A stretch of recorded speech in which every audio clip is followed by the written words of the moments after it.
आप सभी साथियों को जय श्री श्याम। दोस्तों, हम सिंधु घाटी सभ्यता का अध्ययन कर रहे हैं और इससे पहले हमने सिंधु घाटी सभ्यता के जो स्थल हैं उन स्थलों का अध्ययन कर लिया है। आज हम सिंधु घाटी सभ्यता के नगर नियोजन के बारे में चर्चा करेंगे। आज का हमारा चैप्टर होगा सिंधु घाटी सभ्यता का नगर नियोजन, यहाँ की सड़कें, आवास, नालियाँ और यहाँ का सामाजिक जीवन। हम कोशिश करेंगे इसमें दो बिंदुओं का अध्ययन करेंगे, एक तो यहाँ का नगर नियोजन और एक यहाँ की सामाजिक स्थिति। तो आइए हम सर्वप्रथम बात करते हैं सिंधु घाटी सभ्यता का नगर नियोजन।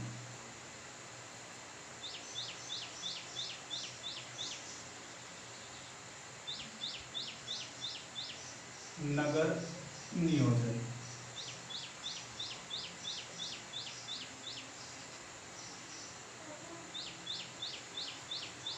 सुव्यवस्थित नगर नियोजन, व्यवस्थित ढंग से शहर को बसाया गया, नगरों को बसाया गया, स्थलों को बसाया गया।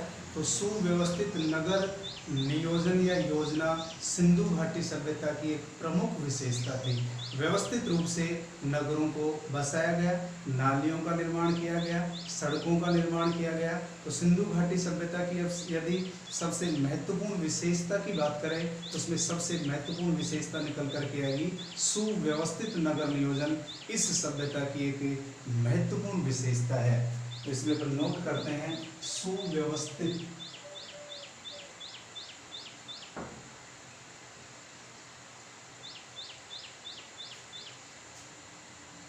नगर योजना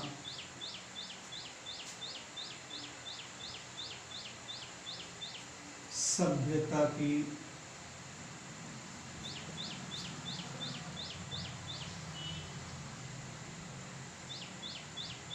मुख्य विशेषता है। यानी नगरों को व्यवस्थित रूप से बसाया गया, नालियों का निर्माण किया गया, सड़कों का निर्माण किया गया, ईंटों का प्रयोग किया गया। यहाँ के जो नगर हैं वो सामान्यतः दो भागों में विभाजित थे। दो टीलों का उल्लेख मिलता है। तो यहाँ की जो नगर हैं, सिंधु सभ्यता के जो नगर हैं वो सामान्यतः दो भागों में विभाजित थे। नगर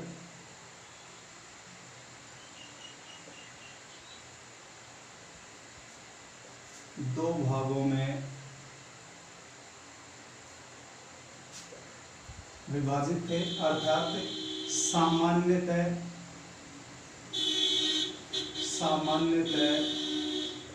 दो टीले थे।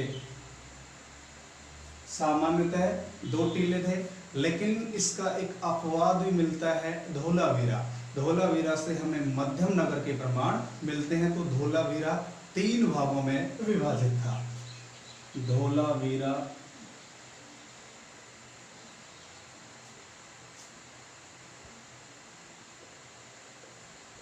तीन भागों में विभाजित था। लेकिन सामान्यतः संपूर्ण, यदि हम संपूर्ण सिंधु घाटी सभ्यता की बात करें तो सामान्यतः नगर दो ही भागों में विभाजित थे। और धोलावीरा जो एकमात्र ऐसा स्थल माना जाता है जो तीन भागों में विभाजित था, अर्थात यहाँ से हमें मध्यम नगर के प्रमाण देखने को मिलते हैं। तो देखिए दो भाग कौन कौन से हैं, जैसे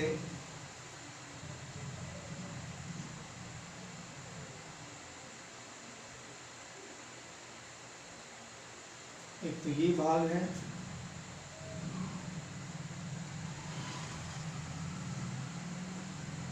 और एक ये भाग है।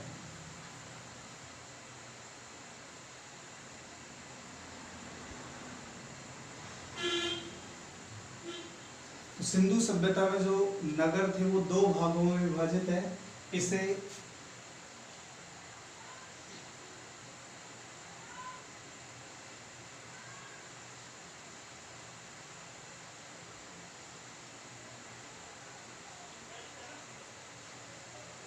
पश्चिमी टीला कहा गया और इसे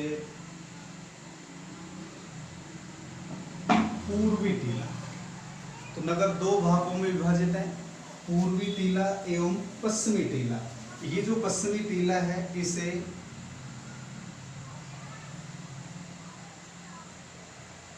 दुर्ग टीला अथवा घड़ी टीला कहा गया। इसे दुर्ग टीला अथवा गढ़ी टीला कहा गया, और इसे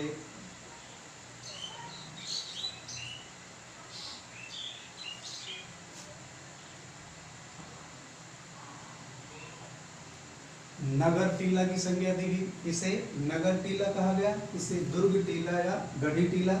इसी प्रकार यहाँ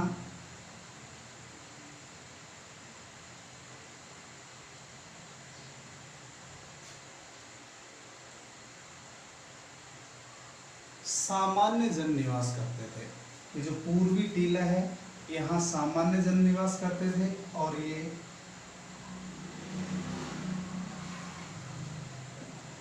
नीचा स्थान होता था। यानी ये दुर्ग टीला से अपेक्षा करते निम्न स्थान होता था, नीचा स्थान होता था।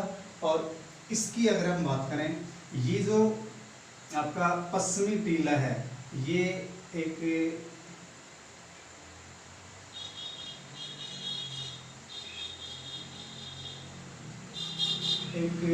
रक्षा प्राचीर से घिरा हुआ होता था। जो दुर्ग टीला है, इसके चारों ओर एक रक्षा प्राचीर अथवा परकोटा बना होता था। इसके चारों ओर एक रक्षा प्राचीर, एक दीवार या परकोटा बना होता था, और इस दीवार की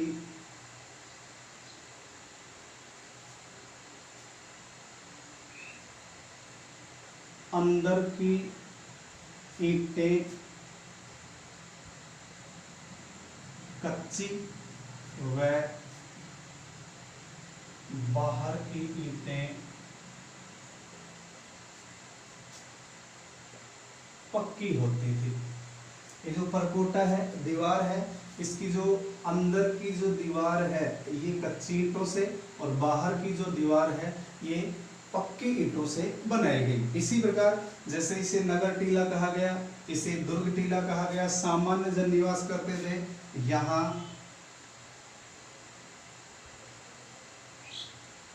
शासक वर्ग अथवा पुरोहित वर्ग अथवा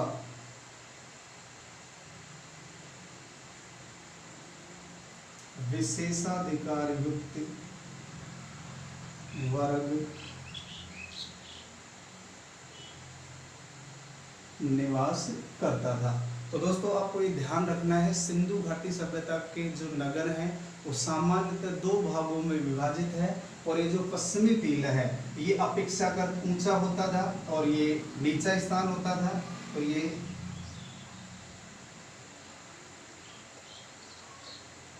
अपेक्षाकृत उच्च होता था या अधिक ऊंचाई होती थी। एक बार दोबारा देखिए, सुव्यवस्थित नगर योजना सिंधु घाटी सभ्यता की एक महत्वपूर्ण विशेषता है। यहाँ के नगर मुख्यतः दो भागों में विभाजित थे, लेकिन धौलावीरा एकमात्र ऐसा स्थल है जो तीन भागों में विभाजित था। तो जैसे हमें नगर विभाजन की बात करें तो एक तो हो गया आपका पश्चिमी टीला और एक है पूर्वी टीला।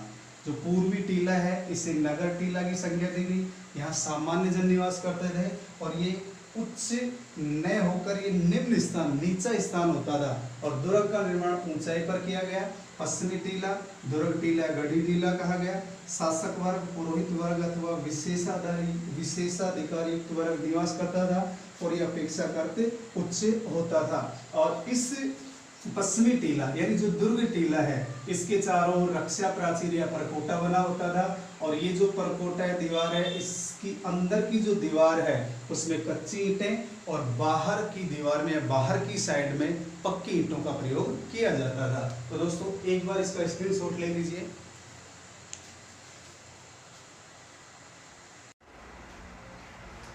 इसके पश्चात देखिए दोस्तों, कालीबंगा जो स्थल है, कालीबंगा जो स्थल है वहाँ दुर्ग और नगर अलग अलग दीवारों से घिरे हुए प्राप्त हुए हैं। तो इसमें कुछ नगर नियोजन में ही हम अलग अलग अध्ययन कर रहे हैं। जैसे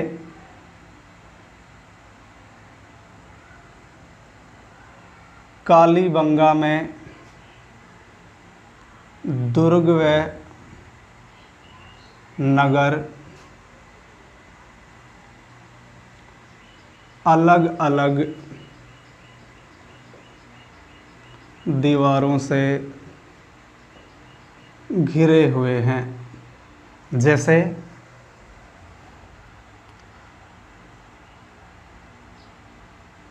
ये स्थल है आपका दुर्ग टीला, और ये स्थल है आपका, ये स्थान है आपका नगर टीला। तो यहाँ भी दीवार है और यहाँ भी दीवार है। तो कालीबंगा एक ऐसा स्थल है जहाँ दुर्ग टीला और नगर टीला अलग अलग दीवारों से घिरे हुए हैं। इसी प्रकार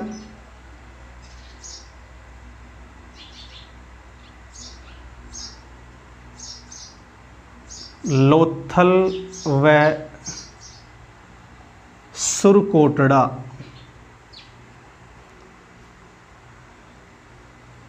एक ही रक्षा प्राचीर से घिरे हुए हैं। एक ही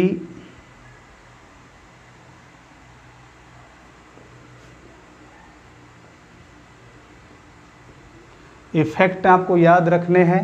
दो स्थल हैं लोथल और सुरकोटड़ा। जैसे कालीबंगा है, कालीबंगा में अलग अलग दीवारों से घिरे हुए हैं।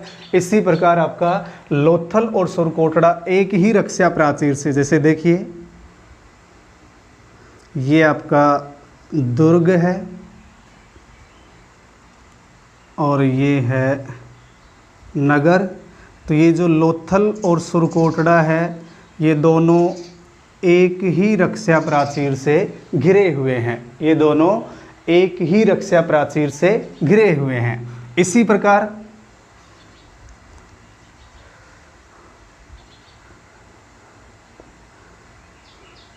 सनहुदड़ों में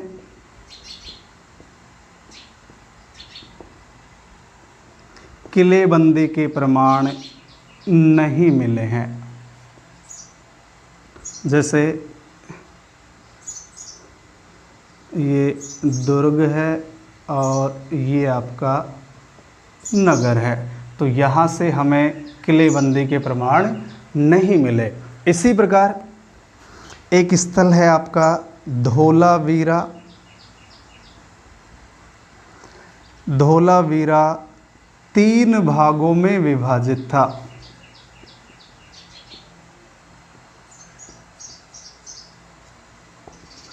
एकमात्र स्थल है जिसका विभाजन 3 भागों में देखने को मिलता है। बाकी जितने भी सिंधु सभ्यता के स्थल हैं उसका विभाजन 2 भागों में है, पूर्वी भाग और पश्चिमी भाग, अर्थात दुर्ग टीला और नगर टीला। इसको और देख लीजिए। जैसे ये हो गया आपका दुर्ग टीला,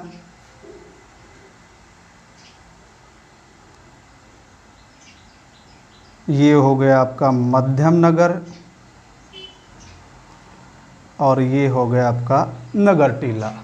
पूर्वी टीला और आपका जो पश्चिमी टीला ये तो सामान्य विशेषता है, लेकिन धोलावीरा एकमात्र ऐसा स्थल है जो 3 भागों में विभाजित है। यानी हमें मध्यम नगर के प्रमाण मिलते हैं और आपके यहाँ स्टेडियम के प्रमाण मिलते हैं। धोलावीरा में हमने सिंधु सभ्यता के स्थलों में इसकी चर्चा कर ली है कि हमें यहाँ से स्टेडियम के प्रमाण मिले हैं। तो एक बार पुनः देखिए, नगर नियोजन 2 भागों में है, पूर्वी भाग और पश्चिमी भाग। पूर्वी भाग में सामान्य जन निवास करते हैं और पश्चिमी क्षेत्र में विशेषाधिकार पुरोहित या शासक वर्ग निवास करता है। ये अपेक्षाकृत पश्चिमी क्षेत्र ऊंचा और पूर्वी क्षेत्र नीचा होता है। कालीबंगा में दुर्ग और नगर अलग अलग दीवारों से, अलग अलग रक्षा प्राचीर से घिरे हुए, यानी दोहरी रक्षा प्राचीर कह सकते हैं। लोथल व सुरकोटड़ा एक ही रक्षा प्राचीर से घिरे हुए हैं, एक ही रक्षा प्राचीर से घिरे हुए हैं। चनुदड़ों में किलेबंदी के प्रमाण नहीं मिलते। और इसी प्रकार धोलावीरा एकमात्र ऐसा स्थल माना जाता है जो 3 भागों में विभाजित था। तो एक बार इसका स्क्रीनशॉट ले लीजिए।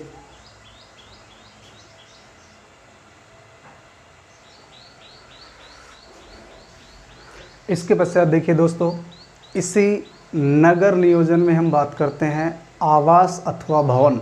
आवास या भवन कैसे बनाए जाते थे, ये देखिए, इसी पे आपका बिंदु है आवास अथवा भवन। देखिए दोस्तों,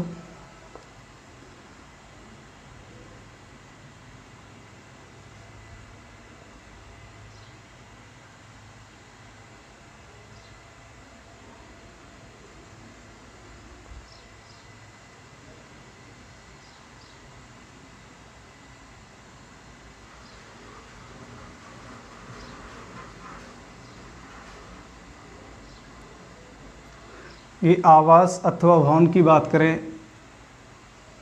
यहाँ सड़कें हैं,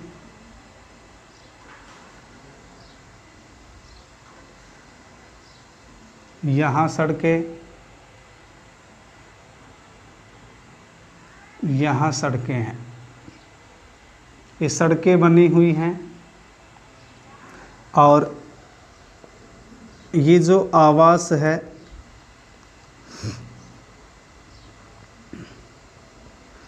तीन तरफ इसके सड़क हैं, ये सड़क बनी हुई है, ये सड़क बनी हुई है और ये सड़क बनी हुई है। इसी प्रकार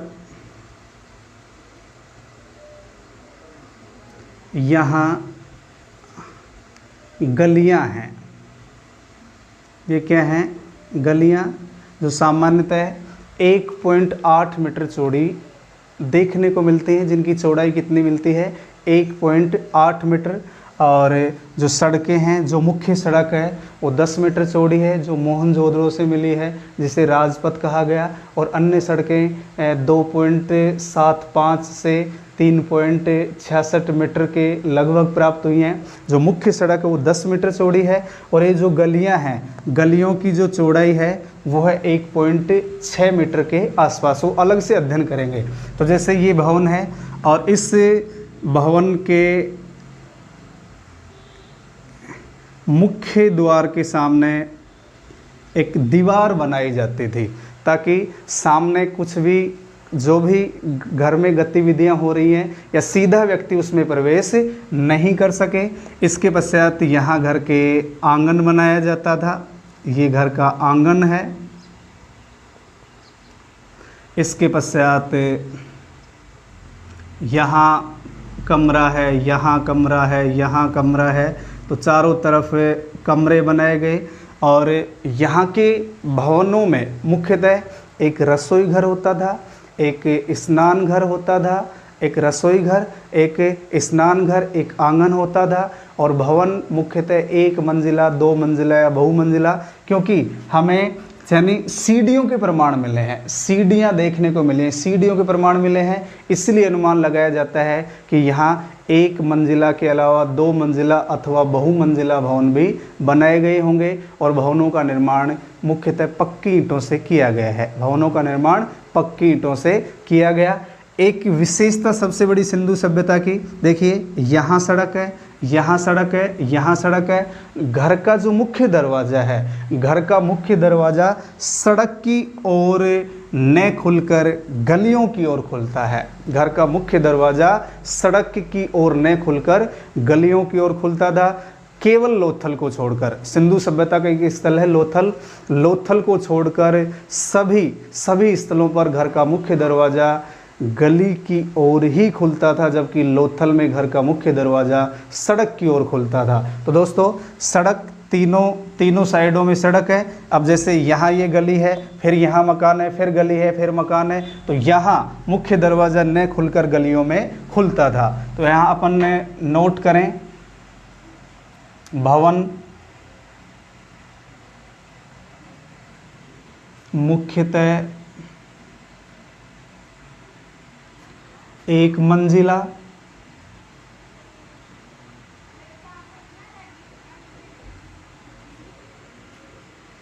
2 मंजिला या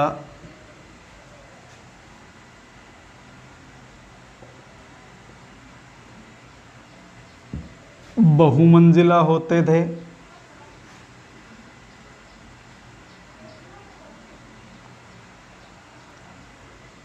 घरों का निर्माण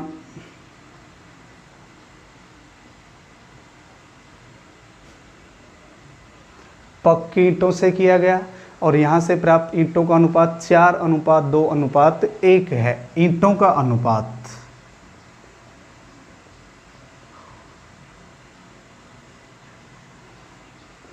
4:2:1 है। इसी प्रकार घर में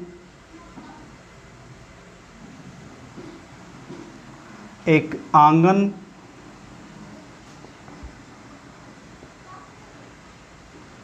रसोई घर व स्नान घर होता था। इसी प्रकार घर का मुख्य दरवाज़ा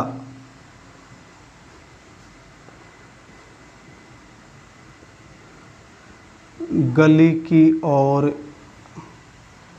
खुलता था, केवल लोथल को छोड़कर। लोथल में घर का मुख्य दरवाज़ा सड़क की ओर खुलता है। लोथल में घर का मुख्य दरवाज़ा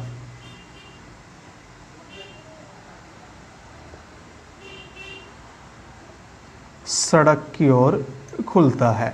दोस्तों, यहाँ की जो भवन है ईंटों से बनाए गए, 1 मंजिला, 2 मंजिला, बहुमंजिला, और यहाँ 3 साइड में सड़क है और जो मुख्य दरवाज़ा है ये सड़क की ओर न खुलकर गली की ओर खुलता था। तो एक बार इसका स्क्रीनशॉट ले लीजिए।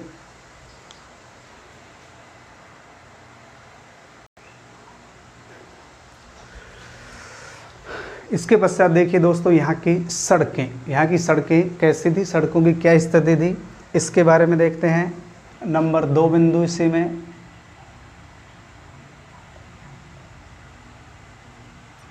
यहाँ की सड़कें देखिए।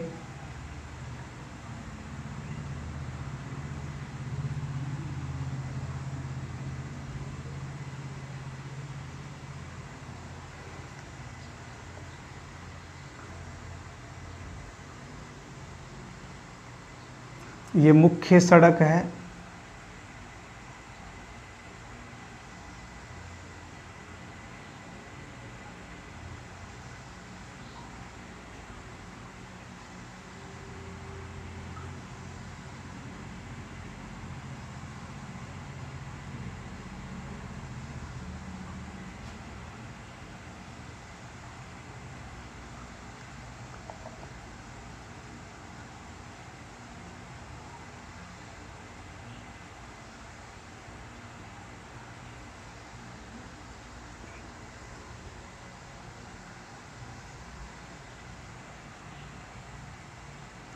ये अन्य सड़कें हैं। देखिए दोस्तों, ये मुख्य सड़क है आपकी, ये एक मुख्य सड़क है। तो इसकी जो मुख्य सड़क की चौड़ाई है वो 10 मीटर है। मुख्य सड़क की चौड़ाई कितनी है? 10 मीटर है। और अन्य सड़कों की चौड़ाई 2.75 से लेकर 3.66 मीटर तक है। और गलियों की चौड़ाई या गलियां कितनी चौड़ी हैं? 1.8 मीटर। तो यहाँ सड़कें एक दूसरे को समकोण पर काटती हैं। जाल ग्रिड बना हुआ है, जिसे जाल, ग्रिड, चेस बोर्ड, शतरंज पद्धति कहा जाता है। सड़कें मुख्यतः कच्ची मिट्टी से बनाई गई या कच्ची सड़कें देखने को मिलती हैं। सबसे चौड़ी सड़क मोहनजोदड़ो में देखने को मिलती है। इसकी चौड़ाई 10 मीटर है, जिसे राजपथ की संज्ञा दी गई। तो यहाँ अपन विशेषताओं की बात करें, सड़कें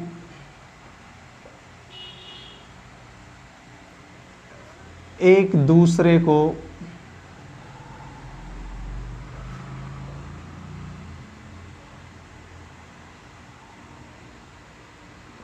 समकोण पर काटती थी। यहाँ की सड़कें एक दूसरे को समकोण पर काटती थी और इसे या ये सड़कें जाल, ग्रिड, चेस बोर्ड अथवा शतरंज पद्धति कहा गया? इसे जाल, ग्रिड, चेस बोर्ड या शतरंज पद्धति कहा गया। मुख्यतः सड़कें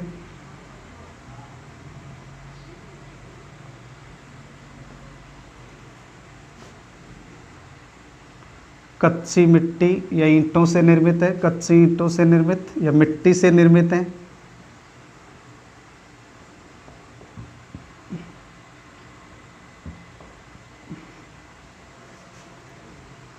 मोहनजोदड़ो से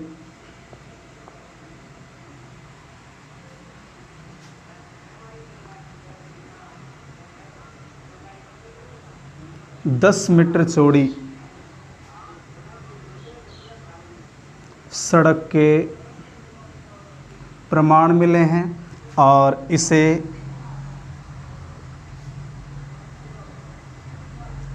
राजपथ कहा गया। इसे राजपथ कहा गया। इसी प्रकार अन्य सड़कों की चौड़ाई, अन्य सड़कों की चौड़ाई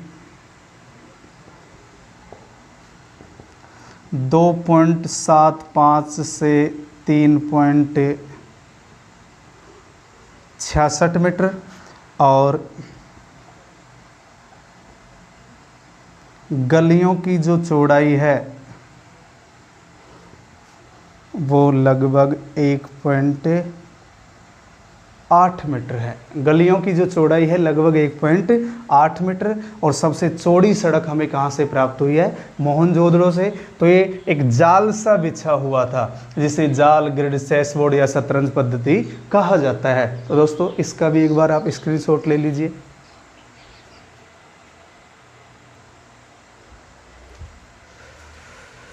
इसके पश्चात दोस्तों अब हम बात करते हैं सिंधु घाटी सभ्यता का सामाजिक जीवन। यहाँ की सामाजिक स्थिति कैसी थी? देखिए, सामाजिक स्थिति, सिंधु घाटी सभ्यता की सामाजिक स्थिति या यहाँ का सामाजिक जीवन।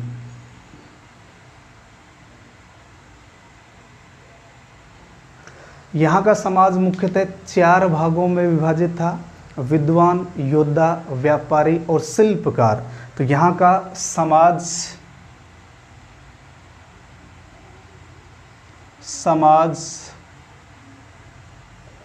मुख्यतः 4 भागों में विभाजित था। यहाँ का समाज मुख्यतः 4 भागों में विभाजित था: विद्वान,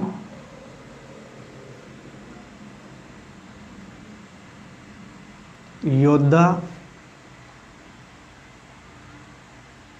व्यापारी और शिल्पी या शिल्पकार। लेकिन यहाँ सिंधु घाटी सभ्यता में 4 प्रजातियों के लोग निवास करते थे। इस सभ्यता में मुख्यतः 4 प्रजातियों के लोग निवास करते थे।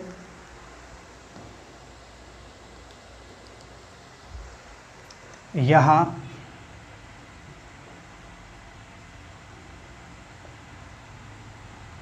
मुख्यतः 4 प्रजाति के लोग थे।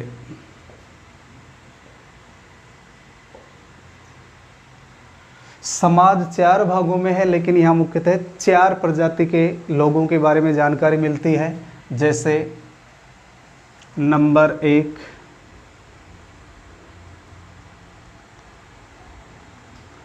अल्पाइन, नंबर 2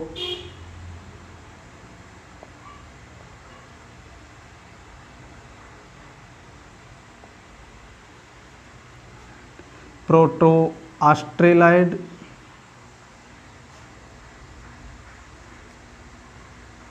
नंबर 3 मंगोलायड और नंबर 4 भूमध्य सागरीय। नंबर 4 भूमध्य सागरीय। तो यहाँ 4 प्रजाति के लोग निवास करते थे और इनमें भी सर्वाधिक संख्या भूमध्य सागरीय प्रजाति के लोगों की थी। तो नोट,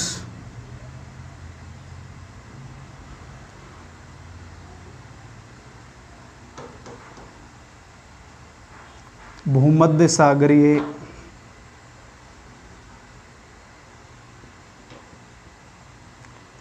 प्रजाति के लोग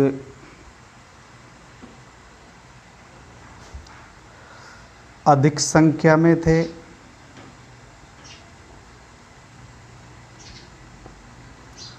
और नंबर 2, इन्हें का मतलब यहाँ भूमध्य सागरीय से है, इन्हें ही सिंधु सभ्यता का निर्माता माना जाता है। तो दोस्तों फिर पुनः देखिए, यहाँ का जो समाज है, सिंधु समाज 4 भागों में बटा हुआ है। विद्वान, योद्धा, व्यापारी, शिल्पी, लेकिन मुख्यतः 4 प्रजाति के लोग निवास करते थे, जिसमें अल्पाइन, प्रोटो ऑस्ट्रेलाइड, मंगोलाइड और भूमध्य सागरीय। लेकिन मुख्य रूप से सर्वाधिक संख्या में कौन थे? भूमध्य सागरीय। और इनको ही, भूमध्य सागरीय लोगों को ही सिंधु सभ्यता का निर्माता माना जाता है। इसी कड़ी में सामाजिक जीवन में ही हम एक टॉपिक की यहीं पे बात करें, जैसे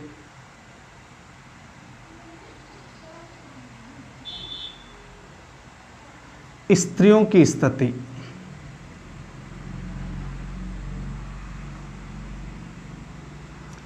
स्त्रियों की स्थिति की यदि हम बात करें तो सिंधु सभ्यता मातृ प्रधान अथवा मातृ सत्तात्मक सभ्यता थी। तो यह मातृ प्रधान अथवा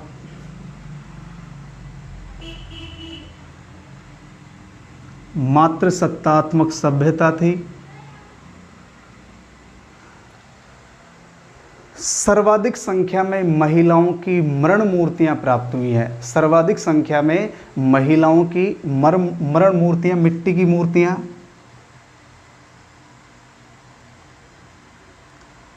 सर्वाधिक संख्या में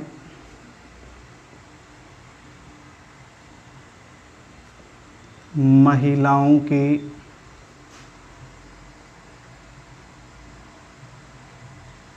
मरण मूर्तियां प्राप्त हुई हैं।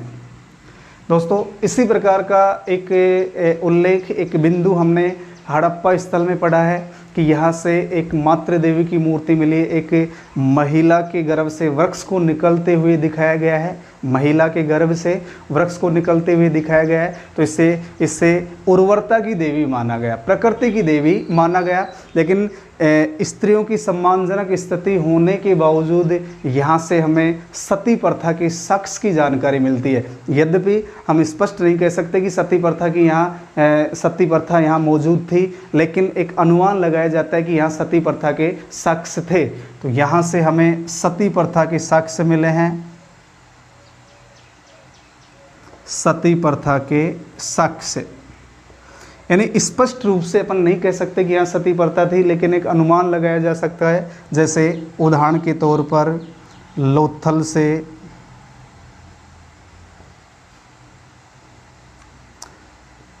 तीन युग्म समाधान मिले हैं। लोथल से 3 युग समाधान मिले हैं और कालीबंगा से